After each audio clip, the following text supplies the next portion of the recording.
Okay, so let's calculate work done by gas in different processes. Gas के different process में work done निकालते हैं। तो general जो वर्क डन का फॉर्मूला होता है गैस के लिए, वो फॉर्मूला होता है work done by gas is equal to integration P dV. P is the pressure of gas and dV is the change in volume of gas. सबसे पहला जो अपन बात कर रहे हैं वो बात कर रहे हैं आइसोकोरिक प्रोसेस। अगर आइसोकोरिक प्रोसेस की बात करें तो आइसोकोरिक प्रोसेस का मतलब है कि जो वॉल्यूम है वो क्या है, constant. During the whole process volume is what, constant. Volume constant बोलने का मतलब है कि चेंज इन वॉल्यूम कितना हो गया है, जीरो। इनिशियल और फाइनल दोनों स्टेट में क्या है, सेम। तो work done by gas is equal to integration P dV. Change in volume zero हो गया है तो work done by gas is also what, zero. ऐसे ही पुट कर सकते हैं, initial volume is V, final volume is also V, तो V minus V that is equal to what, zero. The another very famous process जो कि है अपना आइसोबारिक प्रोसेस। आइसोबारिक प्रोसेस ये आ रहा है। आइसोबारिक प्रोसेस का मतलब है कि during the whole process pressure of gas remains what, constant. तो डीपी चेंज इन प्रेशर कितना हो जाएगा, जीरो। तो work done by gas is equal to P dV integration. पहला लेटर सपोज गैस का वॉल्यूम V1 है और कुछ देर बाद वॉल्यूम कितना हो गया है, V2, V1 टू V2। तो देखा ध्यान से P V2 माइनस V1, तो इसको लिख सकते हैं P डेल्टा V। एक और अगर मोल्स की टर्म में लिखना है तो NR डेल्टा T। ओके, तो work done by gas in isobaric process equal to what, P delta V बोल सकते हैं और चाहे तो हम बोल सकते हैं NR डेल्टा T, दोनों में से जो भी सही लग जाए। क्लियर। नेक्स्ट जो हमारे पास प्रोसेस है दैट मीन्स थर्ड प्रोसेस, वो हमारा प्रोसेस है isothermal process.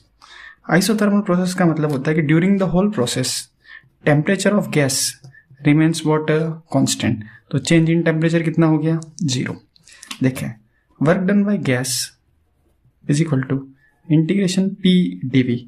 Initial volume is what, V1, final volume is what, V2।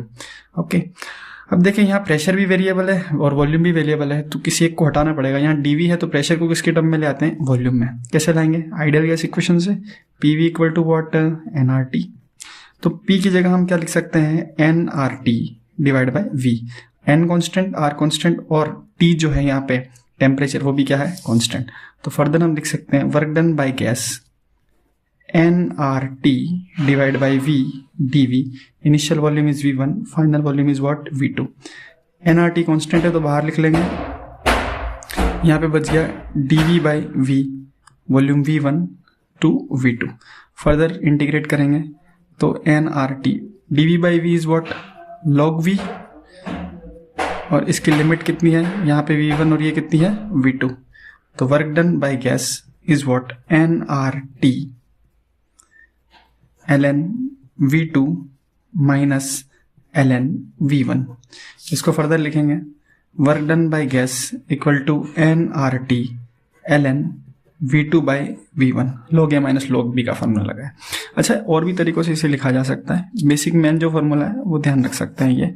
और फॉर्मूले कैसे डेराइव हो सकते हैं, देखा ध्यान से इधर। अगर P1 V1 इक्वल टू है NRT और टेम्परेचर कांस्टेंट है तो बाद का pressure P2, volume is what, V2। तो ये भी कितना हो गया, NRT कांस्टेंट, हाँ सेम है। तो P1 V1 P2 V2। तो volume V2 by V1, volume V2 by V1 को हम लिख सकते हैं P1 बाय P2। इसको यहाँ पुट करेंगे तो work done by gas in isothermal process is also written like this, NRT ln P1 by P2। अच्छा, ये जो लॉग है ये अभी है नेचुरल लॉग। तो नेचुरल लॉग को अगर आपको लॉग बेस 10 में कन्वर्ट करना है तो ये कुछ ऐसा हो जाएगा, work done by gas equal to NRT log 10 base P1 by P2, और log बेस 10 में कन्वर्ट करेंगे तो मल्टीप्लाई करेंगे 2.303 से। क्लियर। और भी फॉर्म में लिखी जा सकती है, NRT को अपन P1 V1 भी लिख सकते हैं, NRT को P2 V2 भी लिख सकते हैं।